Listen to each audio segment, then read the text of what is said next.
Chers frères et sœurs, loué soit Jésus-Christ.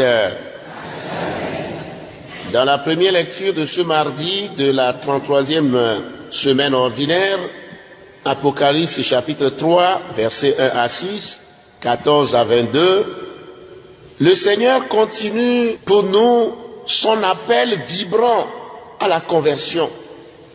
Ce vibrant message de conversion qui jadis s'adressait particulièrement à deux églises, Sardis et Laodicée, c'est à nous qu'il s'adresse aujourd'hui. Dans ce message, chers frères et sœurs, il y a deux considérations que je trouve très importantes. D'abord, il est dit, tu as la renommée d'être vivant, mais tu es mort. C'est-à-dire, tu as la renommée d'être un bon chrétien dynamique, exemplaire, mais intérieurement, tu es pourri de péché. Des gens te félicitent que toi, tu fais bien, mais tu n'es que chrétien de façade. Mon frère, ma sœur, ne te complaît pas dans les titres d'honneur que ton entourage te donne. Ce qui importe, ce n'est pas ce que des gens pensent et disent de toi, mais celui que tu es véritablement devant Dieu. Car Dieu ne voit pas l'apparence, c'est le cœur qu'il voit. C'est bien que tu sois très zélé et tu viens à la messe tous les jours, tu communies aussi. Et tu paies ton denier du culte. Chaque année, tu te confesses à Pâques. Tu as ton carnet à jour, comme on le dit à la togolaise. Mais qu'en est-il de ton cœur? Est-ce que tu as une vie intérieure vraiment agréable à Dieu? La deuxième considération dit, tu n'es ni froid ni chaud. Tu es tiède, alors je vais te vomir de ma bouche. Cela fait allusion à la vie de médiocrité et de tiédeur spirituelle. Chrétien le jour, féticheur la nuit. Tu es premier à l'église, mais en même temps, tu excelles dans la vie mondaine. Tu es comme un fantôme, ni chrétien, ni féticheur. Le Seigneur Dieu dit qu'il va te vomir. C'est-à-dire, tu risques, mon frère, ma sœur, d'entendre de la bouche du Seigneur au jugement dernier ce qu'il a dit dans Matthieu chapitre 7, éloignez-vous de moi, vous tous qui commettez l'iniquité. Nous devons tous, chers frères et sœurs, nous ressaisir pour produire des fruits de conversion, pour changer notre cœur, pour que nos cœurs deviennent réellement des demeures du Saint-Esprit. Et le Seigneur conclut en disant, je me tiens à la porte et je frappe. Celui qui entend ma voix et ouvre la porte, j'entrerai chez lui pour m'asseoir, pour demeurer auprès de lui, demeurer en lui. Ce message, chers frères et sœurs, doit réveiller chacun de nous à nous détourner de nos mauvais chemins pour éviter d'être surpris désagréablement par le retour glorieux du Christ. Chers frères et sœurs, le Seigneur continue et continuera toujours de nous bousculer, de nous interpeller, de nous réveiller par son message de conversion pour que nous puissions changer de vie.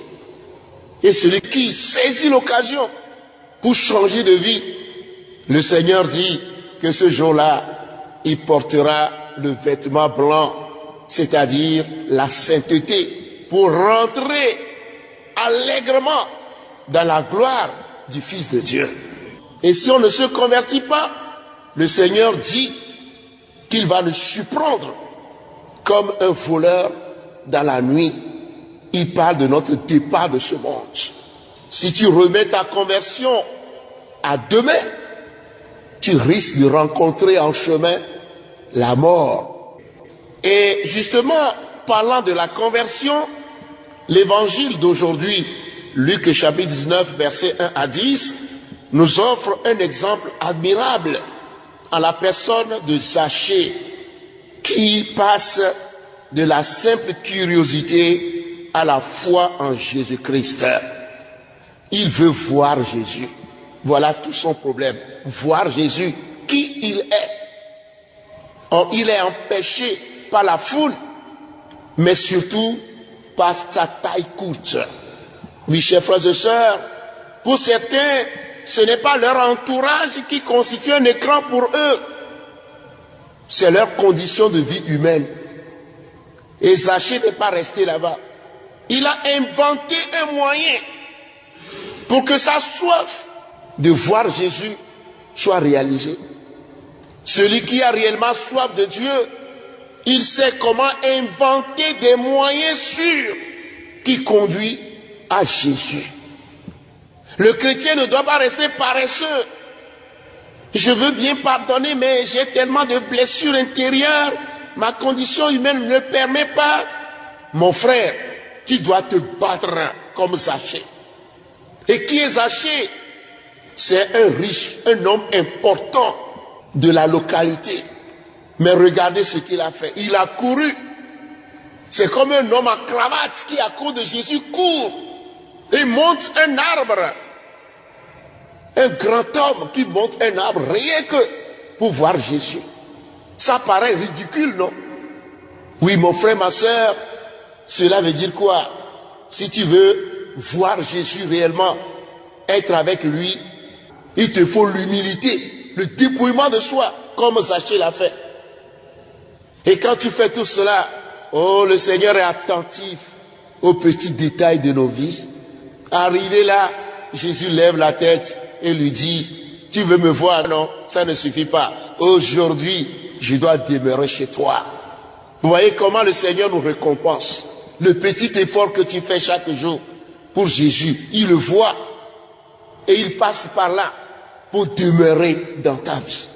Zachée nous donne l'attitude d'un converti. Il passe de la curiosité à la foi en Jésus et il dit, Seigneur, je donne la moitié de mes biens aux pauvres.